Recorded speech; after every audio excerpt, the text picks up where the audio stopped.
While I live, will I praise the Lord. I will sing praises unto my God, which I have my being. Lord, our Heavenly Father, this morning, O God, we would like to worship you in spirit and in truth.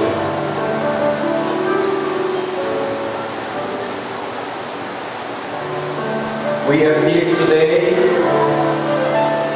as your redeemed to worship you, to honor you, to glorify you through our worship. And in our worship, we only worship the true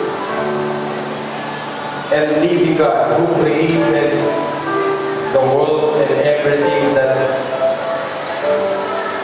you were created.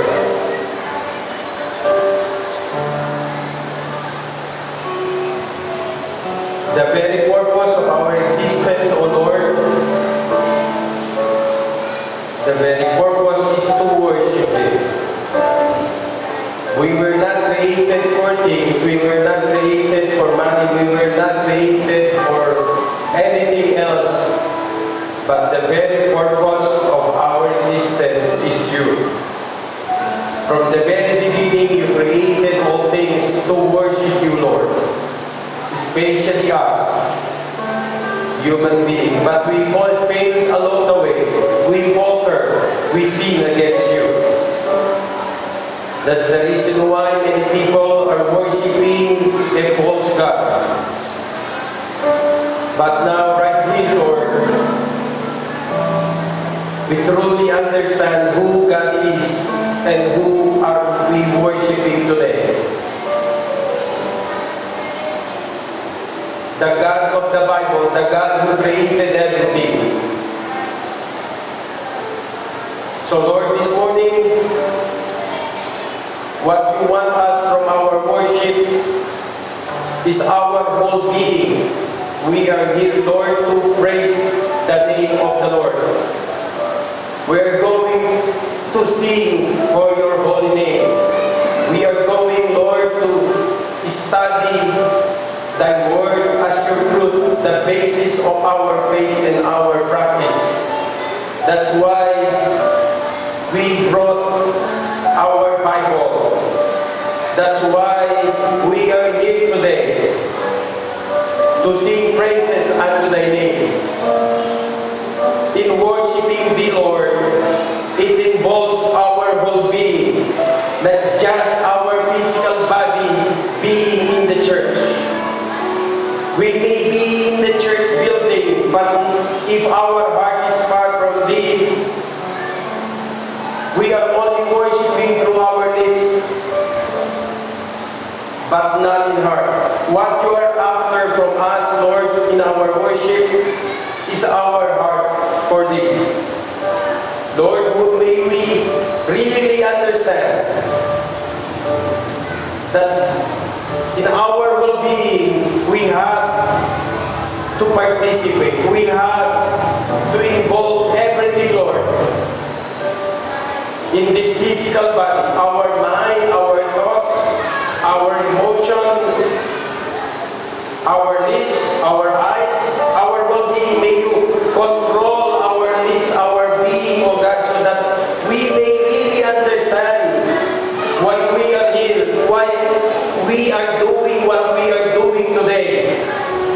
So Lord, as we worship you today, help us, Lord, to behave wisely. Help us, Lord, to concentrate. Help us to focus. Help us to participate. Help us to be involved. Help us, Lord, to give our best. Because we are not here for men. We are here to worship you, Lord. Maybe we are here full of sin. May you forgive us and cleanse us. Maybe we are full of burdens and problems. May we allow, Lord, the Spirit to move in our midst as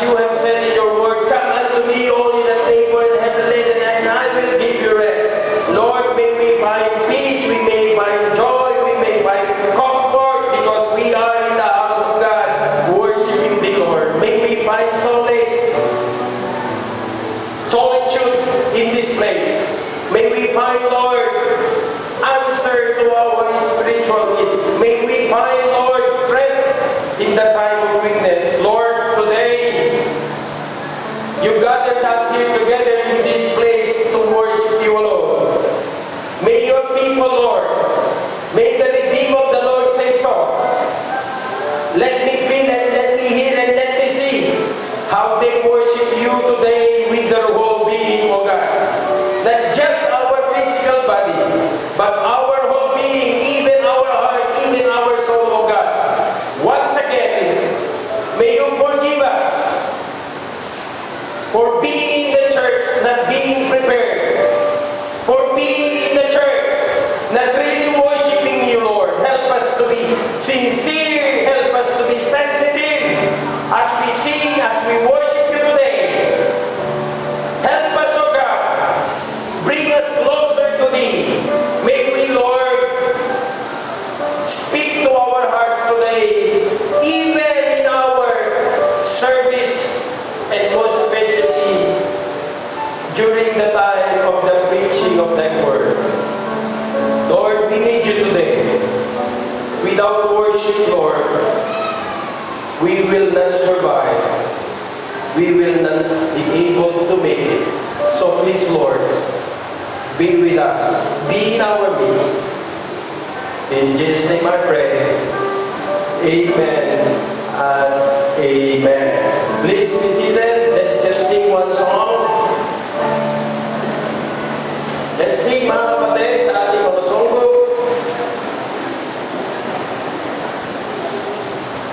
Let's just sing.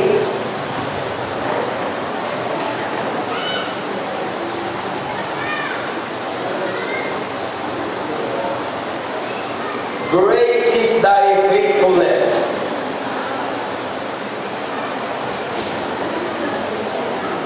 Number 12, great is thy faithfulness.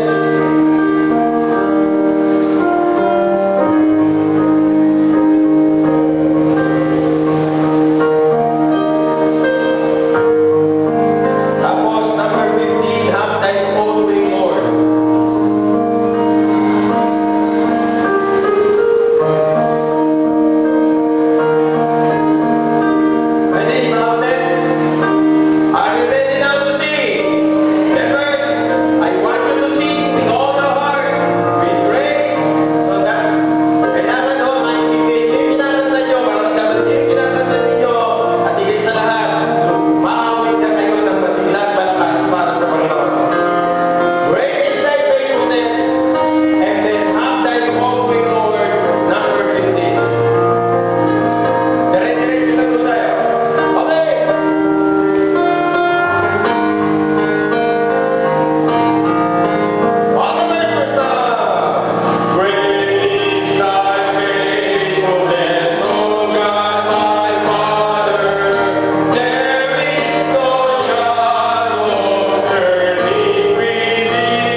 mercies to our needs.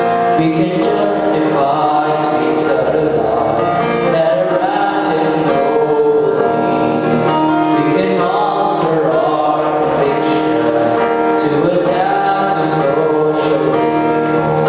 We cannot change the gospel or the truth contained within. It's still the cross, it's still the blood of Calvary that lets us see and sets the captives free. It's still the name of Jesus that is hard to save the lost.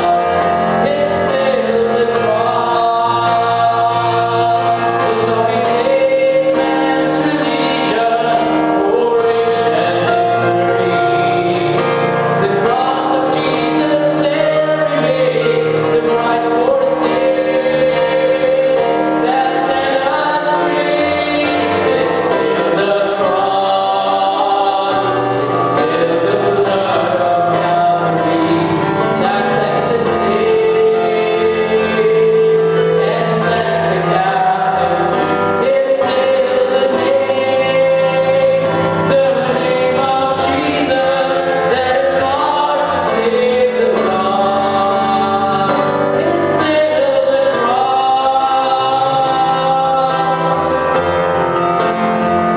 It's still the cross. It's still the cross.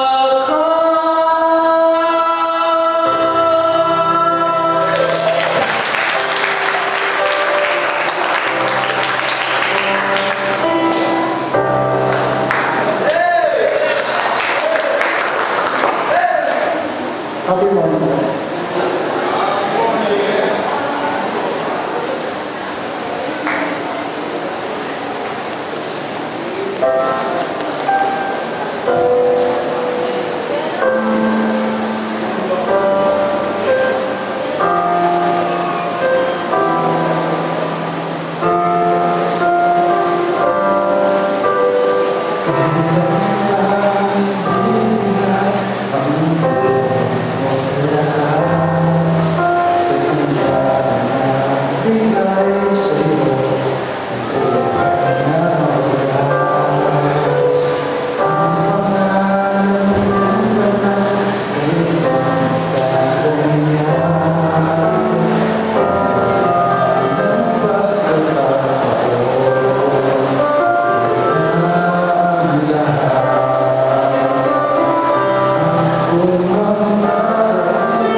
So we are here to hear and learn from God's Word. Is that your purpose why you are here? Yes, I hope so. Because if you're not here, if you're here without the purpose of learning, listening to the Word of God, you're missing the point. This place is not for you. This place is a place where we can learn the Word of God. The Bible says in 2 Timothy chapter 1, reading verses 15 up to last verse. Let's read together 2 Timothy chapter 1, 15 to 18. Go, this thou knowest, that all they which are in Asia be turned away from me, of whom I, Phaerbus and Hermogenes, the Lord give mercy unto the house of Onesiphorus, for he oft refreshed me, and was not ashamed of my chain. But when he was in Rome, he sought me out very diligently, and found me. The Lord grant unto him that he may find mercy of the Lord in that day. And in how many things he ministered unto me at Ephesus, thou knowest very well. All the young people, men, let me see. You're opening your Bible and reading your Bible. Only the men, young people, as I look at you all. Ready, go.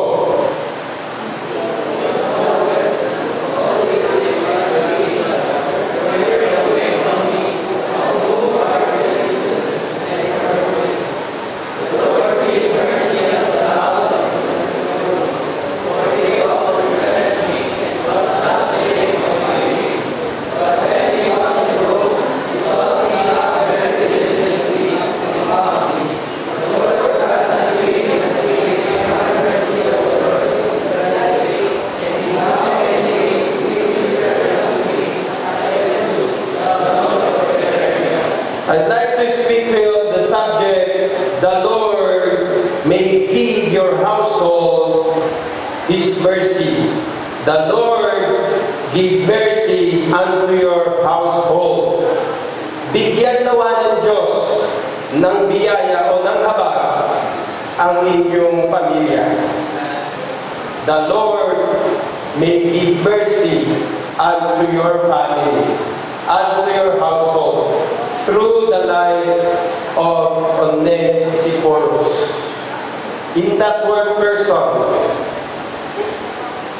in that name alone, makatagpo naman ng habag o ng awa ang Diyos sa pamilya niyo. Manalangin po tayo. Salamat po, Panginoon, sa iyong habag at biyaya na kami nabubuhay at binibigyan mo ng pagkakataong mabuhay. Walang sino man sa amin ditong pwedeng magmalaki na kaya siya nabubuhay sapagkat siya'y malakas at maingat sa kanyang kalusugan. Kaya lang po kami nabubuhay dahil lamang po sa habag at biyaya. Salamat po sa habag at biyaya mo yan sa buhay namin, sa pamilya namin. Dahilan sa mga tao na ipinakita ang kahabagan, kaya ang pamilya namin ay pinahabagan ng Diyos. Kahabagan po kami ngayong umaga, ang aming pamilya, at lalo higit ang aming buhay. Matagpuan nawa namin ang habag mo sa umagang ito sa pamamagitan, Panginoon, ng aming pag-aaral. Ito lamang po namin dalangin sa matamis na pangalan ni Jesus. Amen. Please be seated. The name Onesiphorus was only mentioned twice in the scripture with the same book chapter 1 and chapter 4. So what Onesiferos means? The word of that name means benefit bringing or profit bearing. Ano ho ibig sabihin ng kanyang pangalan? Ang ibig ko sabihin nun is benefit what? Bringing o nagdadala ng benepisyo o kaya naman po'y profit bearing, kapakinabangan na mayroong dinadala. Either of the two. Okay? Benefit bringing or profit bearing. Meron hong bunga. Profit bearing. Merong benepisyo ang kanyang buhay. I wonder kung sinadya ba o pinili ng kanyang nanay o ng tatay niya na pangalanan siya ng Onesiphorus. Na ibig sabihin nyo'y bearing what? Profit or profit bearing. Ibig sabihin ang pangalan niya ho'y blessing. Ang kanyang buhay ay pagpapala. Ang buhay niyo ay kapakinabangan, hindi kalugihan. Ang buhay niyo ay kalakasan, hindi kahinaan. Ang buhay niyo ay naging mabunga. Ang buhay ay naging pagpapala sapagkat kinahabagan ng Panginoon. Oh, I pray this morning that you and me will be like Onesiphorus, nakatagpo ng habag ng Diyos kaya naging kapakinabangan. I hope ang buhay natin lahat will bear fruit, will be a profit bearing and bearing profit to others and to the ministry. Sapagkat walang saysay ang ganda ng pangalan natin, ng buhay natin, ng trabaho natin, kundi tayo magiging blessing sa iba.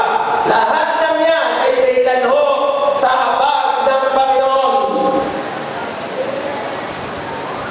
Uulitin ko po, narito kayong namumuhay sapagkat sa habag ng Panginoon. Matatapos na naman po ang 2017. Sana po masasabi niyo sa sarili niyo, naging pagpapala ang aking buhay. Naging profit bearing ang aking buhay. Sapagkat nakita ko ang kahabagan ng Panginoon, ang awa ng Diyos sa buhay ko.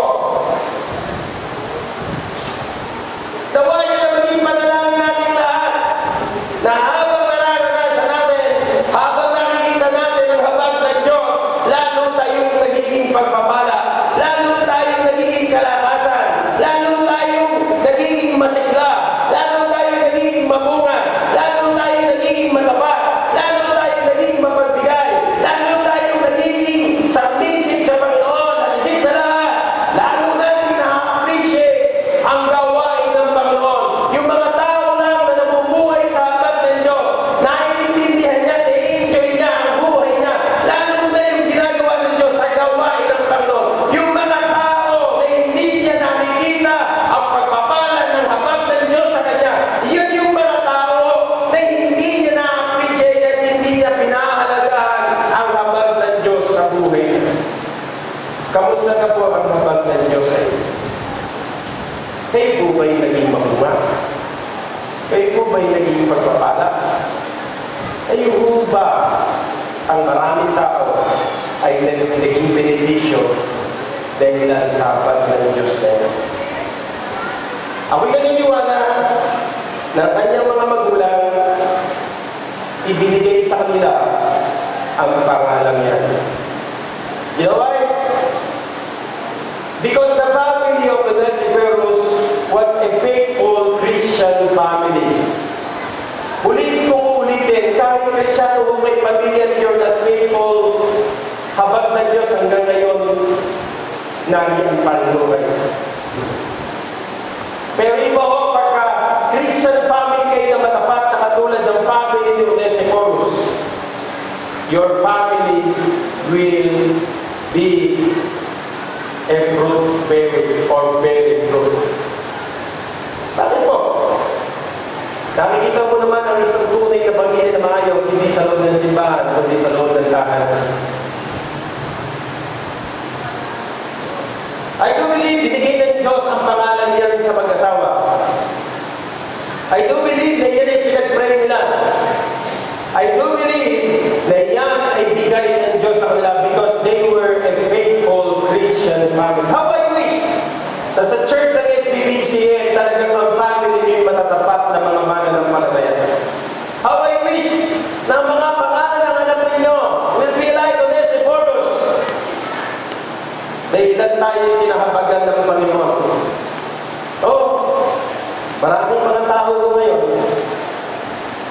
Hindi nila makita ang ganda ng buhay. Nakita lang mo nila yung mga negatibo, hindi na nakita ang kabal na Diyos sa araw-araw ng buhay mo. Ba't ako naniniwala ang binibigay ng Diyos? Hindi lamang po sapagkat ang family ay matapat sa Panginoon. Higit sa lahat, sapagkat naalala ko po nung maging si John the Baptist Week pinanganak. Marami yung nag-suggest ng pangalan na ibigay sa kanya ito. Zacarias. Isunod sa pangalan ng tatay, maging junior. Pero sabi ng nanay, no. Hindi mo tatawagin Zacarias ang pangalan ng tatay mo, ang ng anak mo, sapagkat mismo ang Panginoon binigyan siya ng pangalan at tatawagin siya John the Baptist. Hindi naman hulaan ng pangalan galing sa Diyos. Hindi naman hulaan ng pangalan galing sa langit. Bibihira po ng pangalan na katulad nito si Perus na binigyan ng kahulugan at tunay na nabuhay sa kanyang pangalan bilang Onesimus very prophet. Kapakinabangan ang kanyang buhay, ang kanyang pangalan dahilan sa kinahabagan ng Panginoon. Tanong ko sa inyo, paano naging profitable ang iyong buhay? Pastor, kapakinabangan ang buhay ko sa mundo, sapagkat magaling akong employee, maaga akong pumasok, mahusay ako. Kaya nagtatagumpay at kaya akong kumikita ng paya dahilan sa akin. Good! Pastor, pagdating ko sa lalangan ng business, profitable ako kasi natutulungan ko ang ibang mga tao na kumita ng pera. Good! Pastor, sa skill ko, sa basketball ko, sa talent ko na binigay ng Diyos, profitable ako sa iba. Good! Pero tanong ko sa inyo, pagdating naman sa ministry, profitable ka. Is that a good question? Sa paano naging profitable ang buhay mo? Lahat ng profit na ginagawa mo sa sarili mo, sa ibang tao, is temporary. Pero yung gagawin mo sa Panginoon at sa ministry is eternal. So I mean, paano naging profitable ang buhay ninyo? Pag ba tayo nagkasakit, namatay, o kaya dumating yung Panginoon, do you think, sasabihin mo sa Panginoon, naging profitable ang buhay mo? Saan? Tatanungin ng Panginoon, saan ka naging profitable? Saan naging kapakinabangan ang buhay mo? How did you spend your time? How did you spend your life? How did you work? How did you do this? How do you give? Pag tinanong niya ang church, kamusta ka na sa church ko? Ano ginawa mo ng 2017? Are you faithfully attending? Are you faithfully reading your Bible? Are you still go on soul winning? Or you become more busier than before? Hindi ka nag-giver noon. Hindi ka na-involved na yun. Hindi ka na mas masaya noon. I hope before this year ends, your life will bear fruit and bearing profit for the Lord and for the ministry. Okay? Maging profitable ang buhay po natin. Magdala tayo ng profit sa iba. Nung sinulat po ni Paul kay Timothy ang kanyang final letter, he was in prison. And he is about to die. This is his last important words to Timothy. At ang sabi niya sa talatang 17 o 16, the Lord gave mercy unto the house of Onesiphorus, for he often me. I mean, he was mentioned twice in the Bible. Wala na ho kayo mababasa about me. Can I say that Onesiphorus is the unsung heroes of the Bible? Can I say to you, though Onesimus was not mentioned most of the time sa Bible, but he became an encouragement to the church, and most especially to the man of God. So tanong natin, paano siya naging profitable? Paano siya nagdala ng profit sa ministry, sa man of God, sa church, sa buhay ng maraming tao? I hope and I pray that your name and my name and your life, after the message, be like Onesiphorus. Lord, help me to become like Onesiphorus, bearing profit, maging fruit-bearing ho tayo, maging profitable ang buhay ho natin sa araw-araw. Is your life profitable? Is your day profitable? Are you bearing profit to others? How? He became profitable. Number one, because of his uplifting spirit. We're talking about a member of the church. We're talking about a man of the church. We're talking about an ordinary member of the church. We're talking about a person who knew the Lord.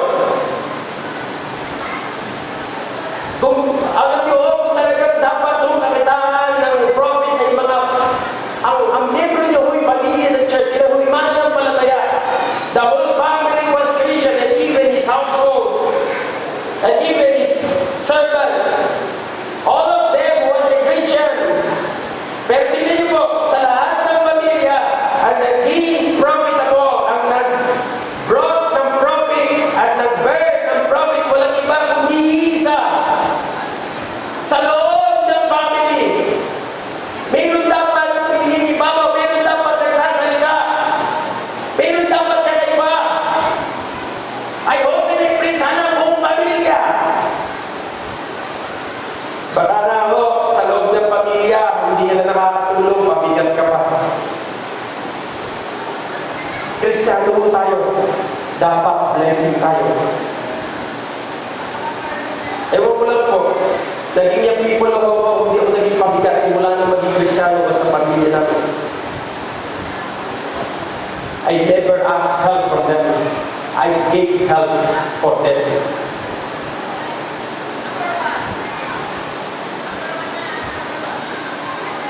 I worked and I gave all my money to my parents.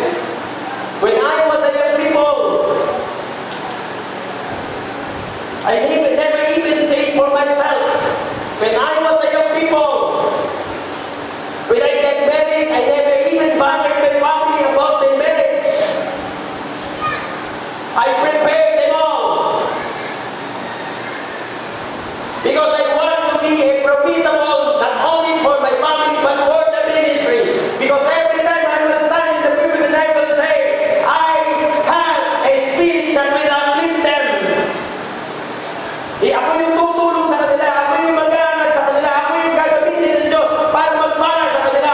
Ako yung mananalangin, ako yung kahabagan ng Diyos, ako yung gagamitin ng Panginoon, ako yung pagtiniwalaan ng Panginoon. How about you? Anong klaseng young people ka ngayon?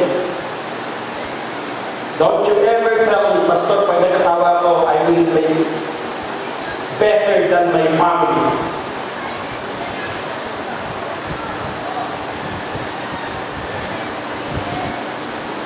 It will not happen. If you, as young people, were not doing that to your family, it will not happen.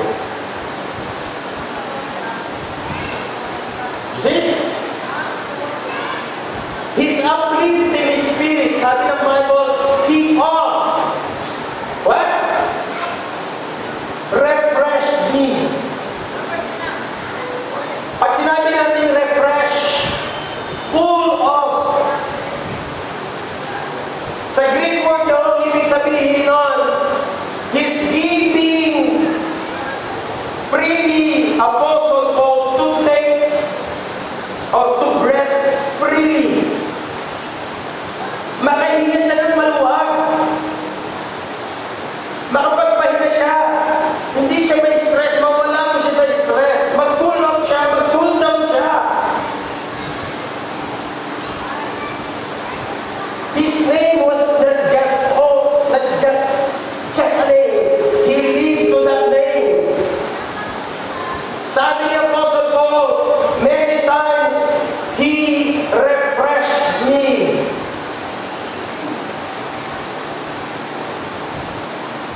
He uplifted my spirit. Parang binubuksan ang bintana para makahinga sumagap ng sariwang hangin. Pati hindi siya siguro binibigyan ng coke na mayroong ice. Pagpawis na po siya dinidinin at lalabot. At magbubundong hininga sa po. Wow, kaya fresh.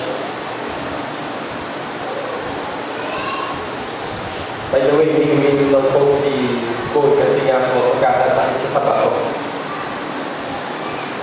Parents, don't you ever let your children give them money and buy soft drinks.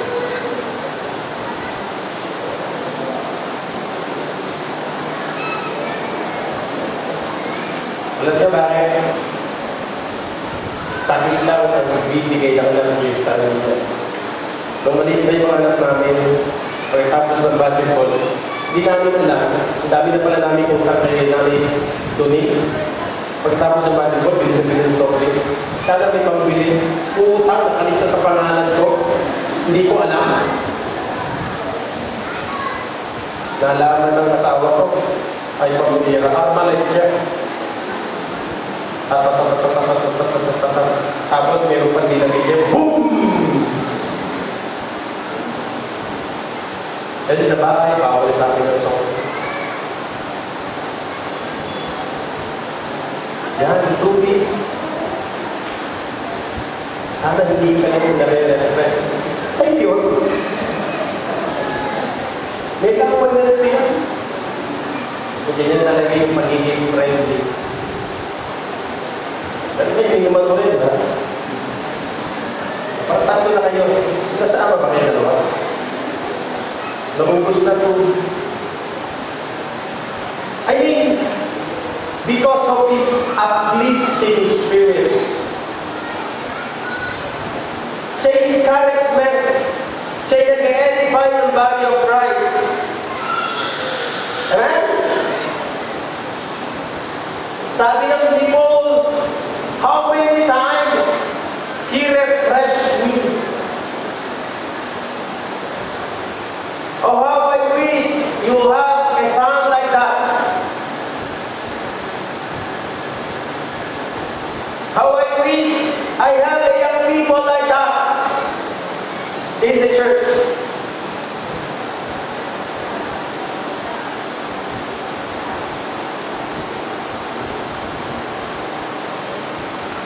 How I wish you will be like him. What a wonderful spirit. Yung mga nakabagsak, itinataas niya. Are you with me? Yung umiiyak, nalalakas niya. How about you? Sino pinalalakas mo? Sarili mo. Ang problema ko, kadalasan ng mga taong mahihina, kadalasan ng mga taong negatibo sa buhay, laging sarili na nila nakikita niya. Bakit? Wala akong sapatos, hindi mo alam na maraming mga tao hindi makapagsuot ng sapatos at walang paa. Marami mga tao, pag-reklamo ka sa kinakain mo, pwede ito ng pagkain namin, may mga tao na uulog lang ng basura para di makain. Tama?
Binanggit niya lahat ng pangalan. Siguro kung buhay ko matawag bilang sa Pastor Pablo, pinipersonal ako. Pero hindi, may purpose kung bakit binabanggit ang pangalan. May lalo ko siguro, pagka mabuti yung tao, dapat mo lang banggitin yung pangalan. Dapat mo lang siya i-appreciate.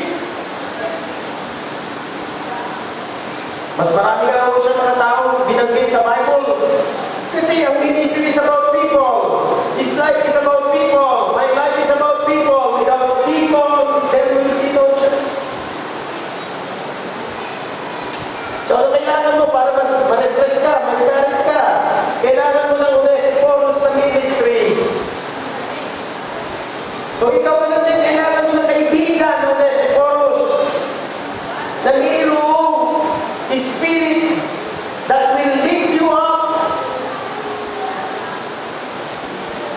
that will encourage you kahit ayaw mo na.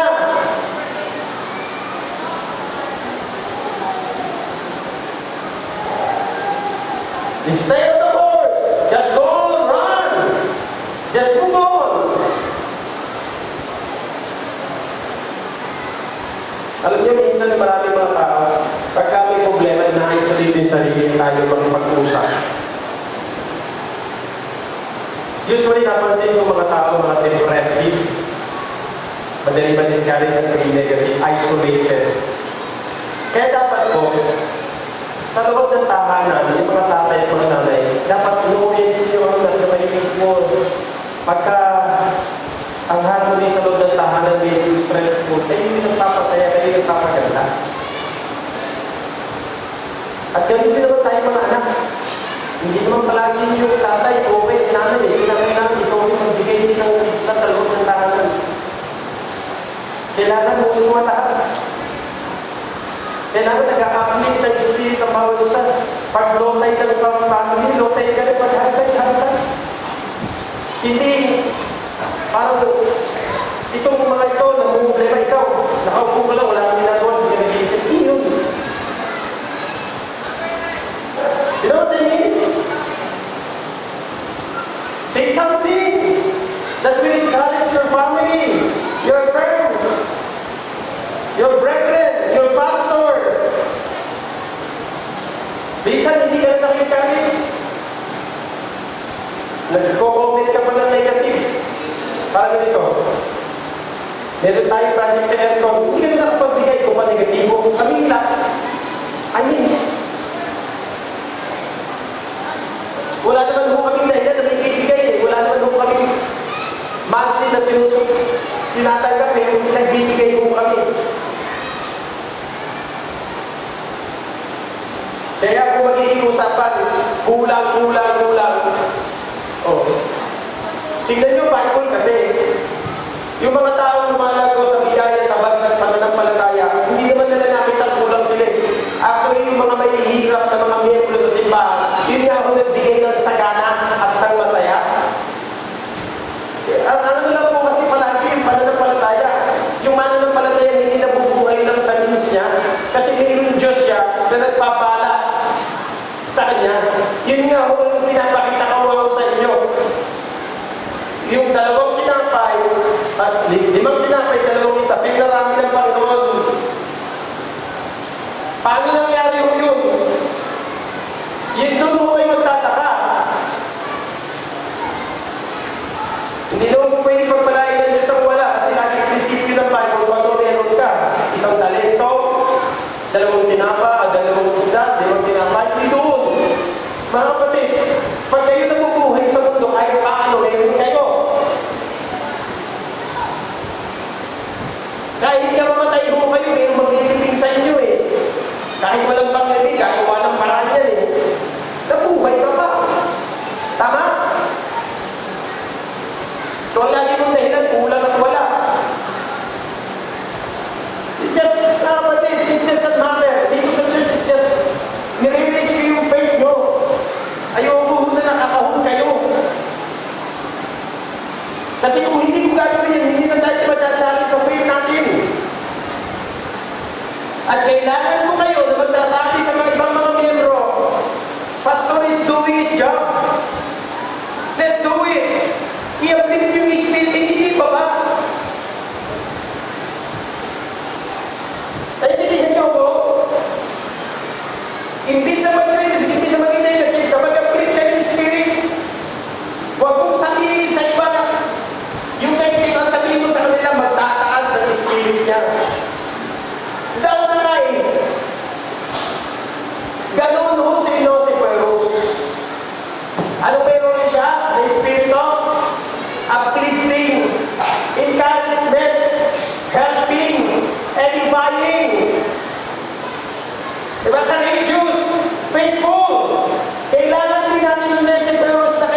when you are feeling down,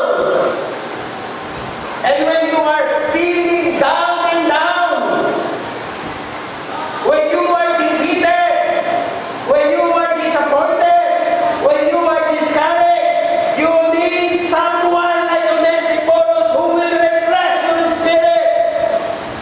Do not be on the side track. Do not be at the four corners of your house and do your own thing and says, I'm pity, I'm discouraged, I'm negative. No, it's not. Kailangan mo ng mga lalaki at mga babae katulad ni Onesiphorus na bagsak ang espiritu pero pag nakausap mo siya, lumalakas ka. Pero minsan, bagsak na tayo, kinakausap natin negatibo rin sa iba. Mali! Ang kailangan mo yung faithful na kaibigan na magsasabi sa'yo, don't say that. It will not build you up. Ang kaibigan na tunay, hindi mo lang kaibigan pag masaya at maganda ang buhay. Ang tunay na kaibigan, panahon na taon ka, nakakulong ka, mamatay ka, nahandoon siya. Handang magsakripisyo para sa iyo.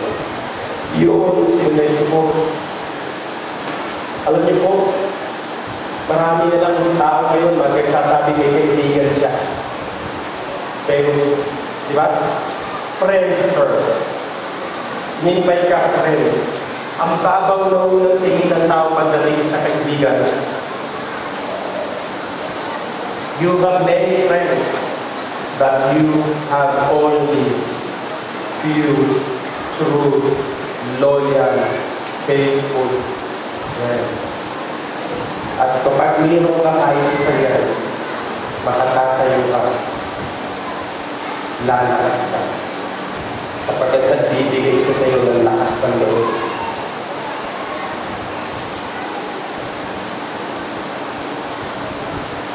See? Kamusta na espiritu mo ngayon? Negatibo? Kamusta na espiritu mo ngayon? Mahina? Kamusta na espiritu mo ngayon? Negatibo? Kamusta ka na ngayon? Ay natong, hindi ba mahina ang pisikal, pero malakas ang espiritu? Ang problema, mahina ng pisikal, mahina pa spiritual. Pagka mahina ng spirit, sumasabay lahat. Sumasabay lahat. Ano yung lahat? Prayer life mo, church attendance mo, giving mo, everything. Sabay-sabay lahat yan. At alam niyo kung anong dahilan? Minsan nagiging daw tayo. Si Pablo nga ako nakakulong, kailangan niyo na si Porus. At ang sabi niya, pastor na ho siya, apostle na siya, pwede siya kumuha ng miracle, pero sabi niya, he refreshed me.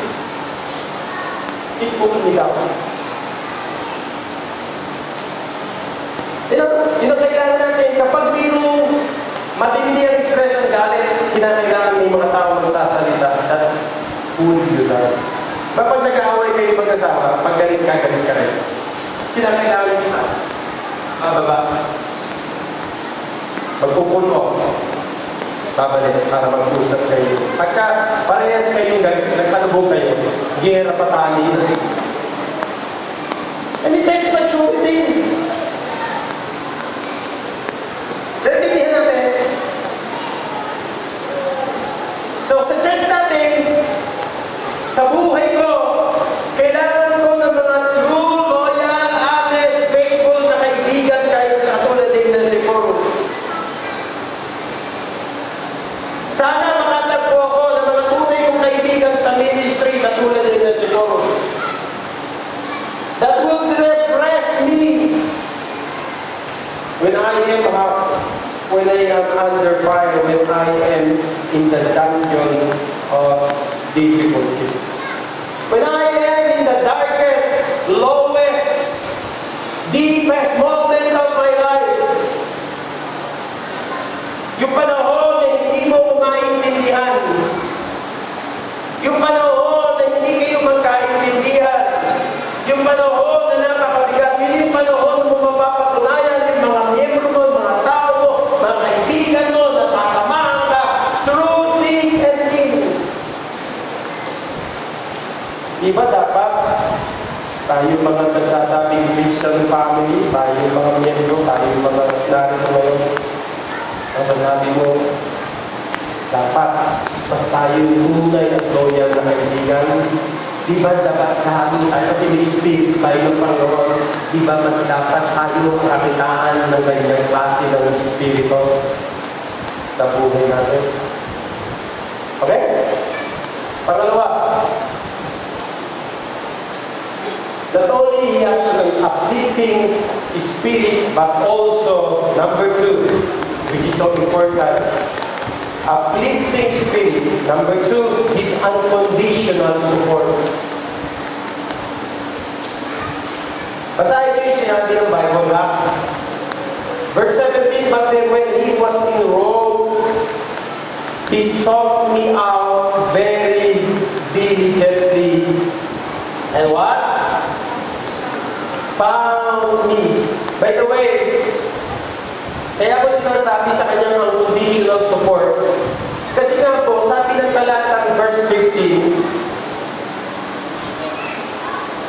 ano sabi ng talatang 15? Hindi lahat ng miyembro niya, leader niya, kasing spirit niya. Katulad ni Onesmus. Kung si Pablo na magaling na pastor, mayroong ganong, ako ba? Ikaw ba? Ano sabi niya? Yung bakit unconditional support? This thou knows that all these are in Asia be turned away from Indian Asia sa Pilipinas, sa Malaysia. Yan po ay Asia. Saan? Sa Europe. Asia Minor kung tawagin. Nung nakakulong po si Paul, si Onesiphorus sa kanyang pamilya is from Ephesus, nagpunta siya sa Rome. Sabi ng verse 17, he sought me diligently. What an unconditional support. Minsan, yung mga miyembro, pag napunta lang ng abroad, nakalimutan na yung pastor. Kalimutan na nga lang ako, kalimutan ng church.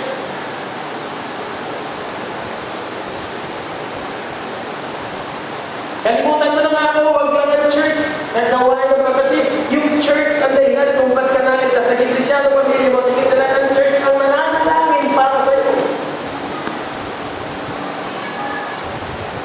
Huwag mong i-take for granted ang church.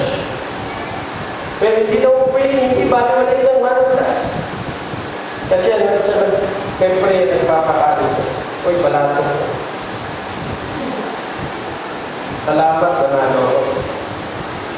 Banano ko. Kanino ka bang natin? Sino ba tatay mo? Wala. Wala. Sino ba church mo? Sino ba church mo? Wala. Yan lang hindi yung sino.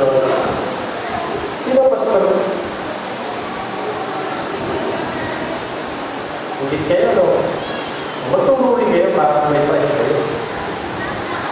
I mean, let's be an encouragement.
Hindi katulad ng young people ng mga 1980s.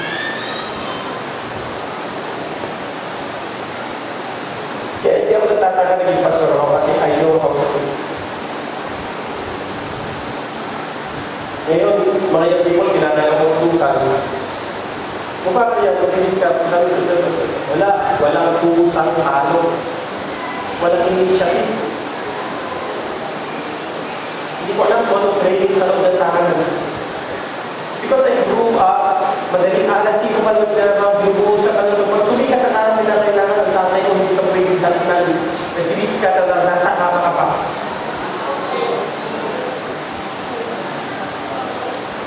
Hindi mo pwede ikaw ay uuwi ng ating gabi, wala.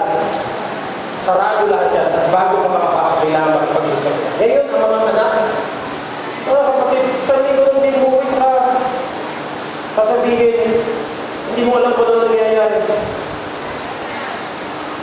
Huwag ganun. Aaninin mo lahat ng ginagawa mo sa sarili. Mapapahaba ka. Birthday lang na to. Ilang. Message ako ha. Kasi I saw the picture. Broken. Sad for me. Because you saw it. What can I do? I'm not there. Somebody are deciding for them. Hindi ko pwedeng pakialaman. And I cannot say, what to do? You do that. What I can do is to give counsel to my son. My son, take heed to the words of your father and your mother, and be wise, and let not the sinners entice thee. Natatakot ako sa anak. Alam niyo bakit? Nagsimula yan sa Heritage Bible Baptist Church na mayroong yung people na nagpakita sa kanila ng sex video. Ang mapay ito rin.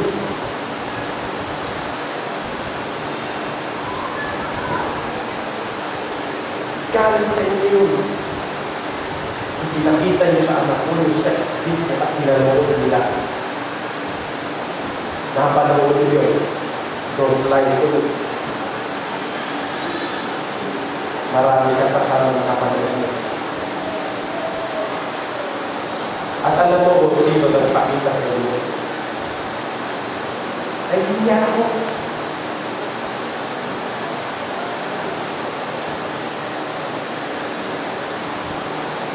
Kaya huwag ako nagtataka ang anak ko yun magulong isip, magulong buhay. It's because of that. Tiyakin po ninyo yung mga anak nyo talaga ligtas at may spirit ng Panginoon. At doesn't mean na siya ligtas, hindi pa rin gagawa ng kalawakan. Hindi ito mga anghel. Mga anak nyo hindi anghel. Hindi rin ako masusurprise at isa isang araw gagawin nila yan. Magiging Diyos nasusurprise. Kahit gaano ka-perfect na magulang, gaano ka-higpit na magulang, darating yung time, yung beds nila, yung liko nila sa buhay, yung liko mo. At yun yung time na mas lalong kailangan ng kanila para sa biyansa.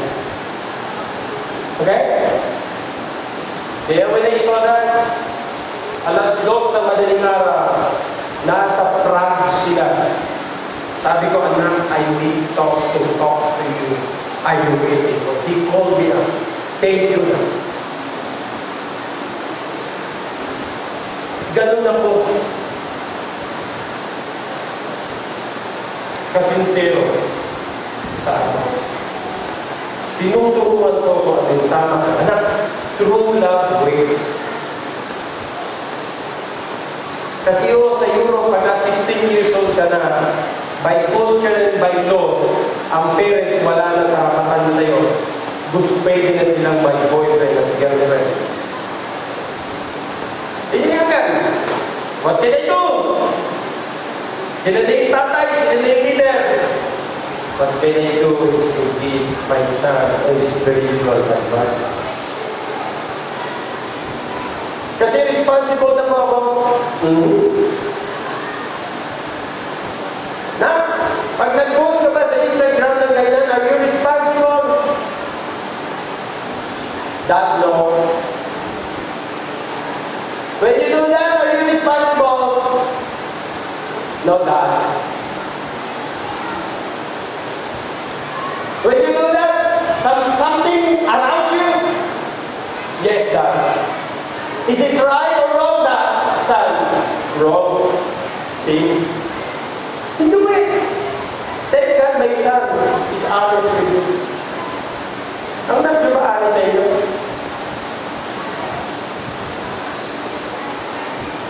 Ano nararamdaman niya? Pagka lang may problema siya sa kasya, nagtatabunan, nagwawala. Ang layo.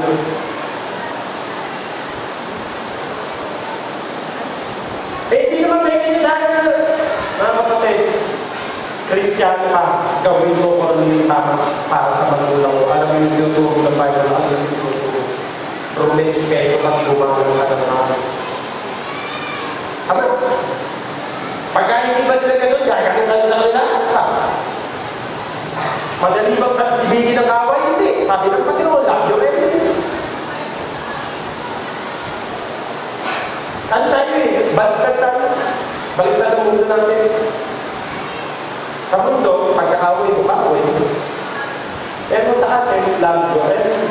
Pag sinampal ka sa kaliwa, pasampal ka sa kanan. Mahirap, mag-igas ka. Huwag naman kayo magpapasampal. Pag sinampal ka sa kaliwa, nagpanapin mo gano'n. O pagka sinampal ko sa kaliwa, gano'n mo. E paano sa ano pa?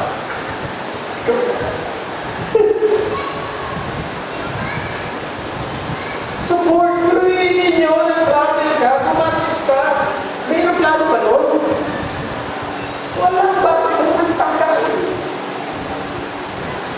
Kung mayroong plano, nag-travel kami from here sa Europe. Hindi na 22, 24 hours, 26. Ako mga kapatid. Tapos hindi mo pa mabasa at maintindihan yung mga nakasulat. European, lalo na sa Rome, pagpilihan. Takbo, abol. Niisip ko, nung mabalita, nasimus na yung kanyang pasto na makulong, nag-iisa, mamamatay na, matanda na. Ano ginagawa na bother siya? Kasi, ano siya, incarnate siya, helper siya. Gusto niya maka-profitable person siya, hindi mo pwede bumukulan siya. Magsasakripisyo siya, mapapagod siya, pero gagawin niya lahat. Unconditional support. Mga kapatid, yung ministry natin, kailangan po ng mga miyembro ko doon, si Petrus, unconditional support. Kaya hindi ko sinasabi lahat, kasi sabi ng verse 15, may mga umiwan sa kanya. Si Dios, si Paideus, at si Hermogenes. Kaya huwag kayong magpapangalan ng anak na ganyan. Nang iiwan. At tunay na kaibigan, sasabihin ka ng mali mo. Hindi ka kukundong sa mali mo, pero mag-i-stay sa'yo. Sa kabila ng magkakamali mo. At yung kaibigan ng tunay na kaibigan, there is a friend sticking closer than a brother. Amen? Number 3. Number 1, uplifting spirit. Number 2, unconditional support. Number 3, unquestionable sincerity.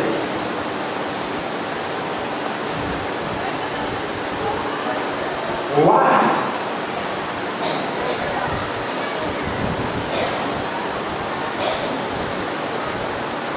Si Pastor Pablo Sincere Henderson.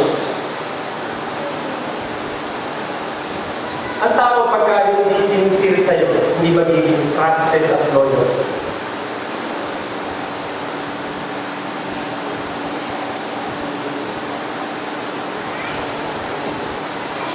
Tama? Pag may problema ka, you can talk to me. Pag may gusto ka, you can talk to me heart to heart. Pagka nanginginan ka, talk to me. Kapag mayroon kang gustuin, kapag kami kailangan ka, talk to me. Nandyan lang ako. Naghihintay sa'yo.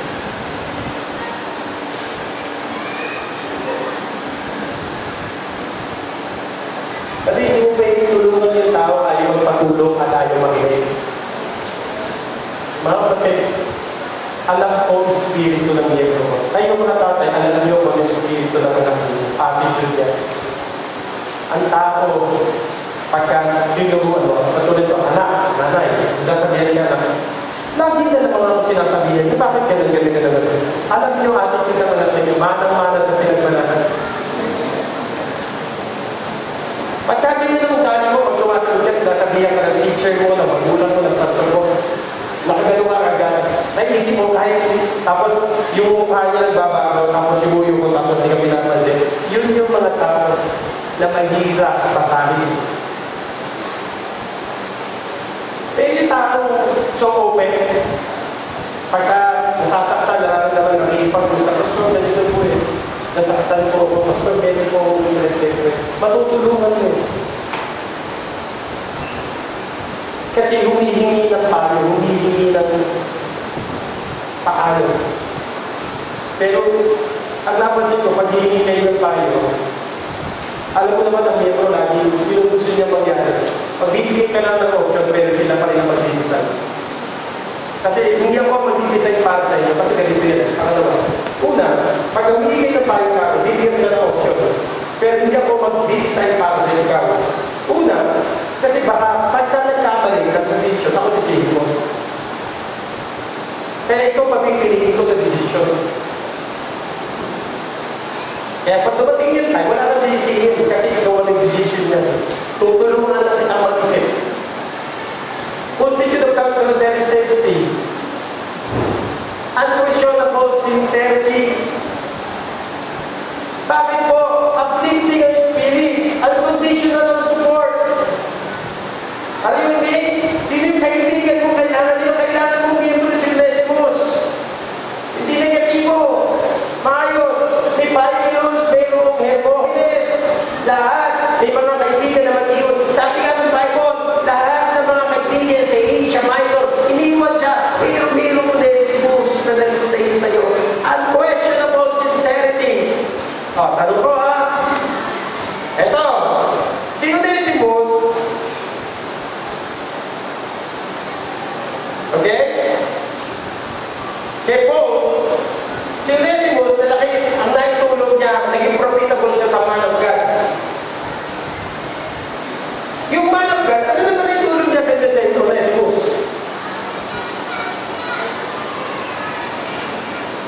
Okay? Kayo yung ba pagka tumutulong sa akin, may hinihintay kayo kapalit? Ano ba naitulong ko? Ano naitulong ni Paul sa kanya?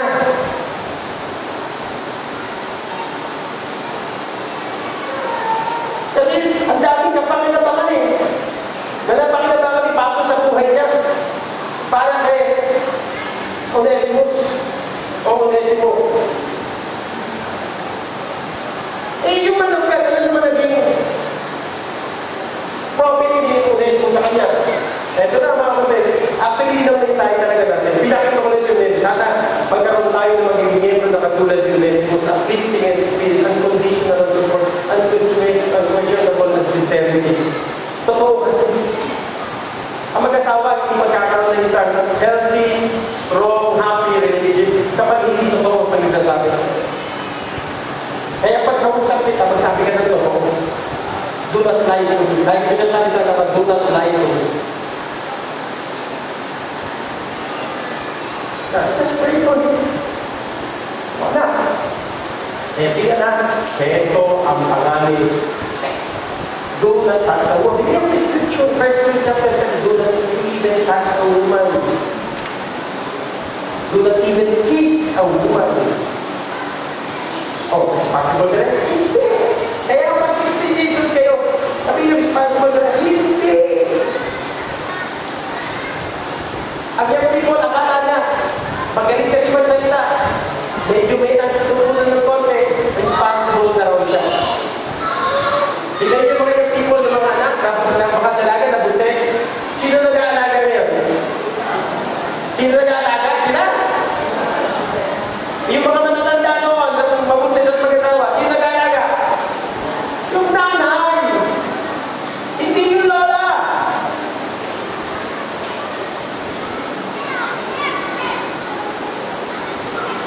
Irresponsible pa muna. Kaya, hanggang nasa authority kayo ng nanay at tatay niyo, sunod kayo.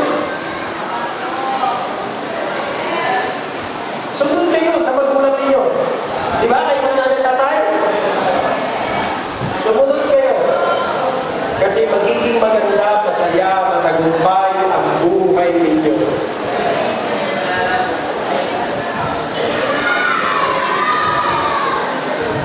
Salamat yan tayo sa Diyos, pinatutulungan niya.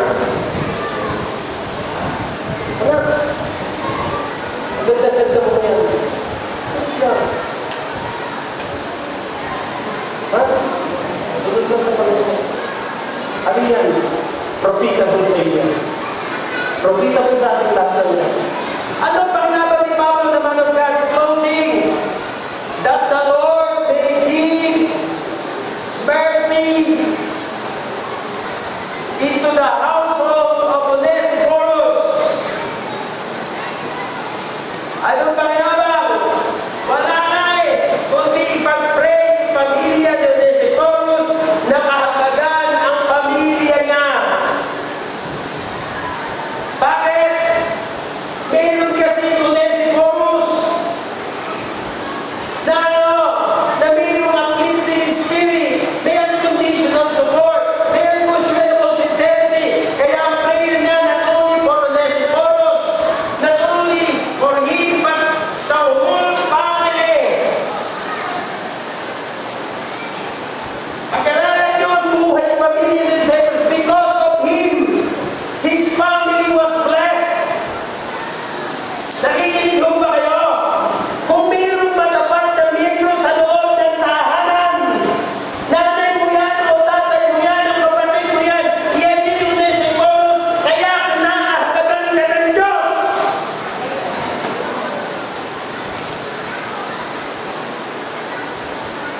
Kaya ang panalangin ko ho sa inyo, magkaroon ng Onesiphorus kahit man lang isa sa loob ng tahanan na mayroong uplifting spirit, may unquestionable sincerity, may unconditional support. Tatandaan niyo po ito, lahat ng kapag at biyaya ng Diyos pupunta sa pamilya, and your family will be blessed. Do you want to become an Onesiphorus? Do you want your household, your family to be blessed? Kahabagan ng Panginoon? Be like you. Be a loyal member. Be a loyal friend. Be profitable. Magkapagdabalan tayo. Sa buhay, sa maliit at sa lahat ng bagay, let us all be very profit. Amen? Especially to the man. Tumayo tayo lahat tayo ng Panginoon,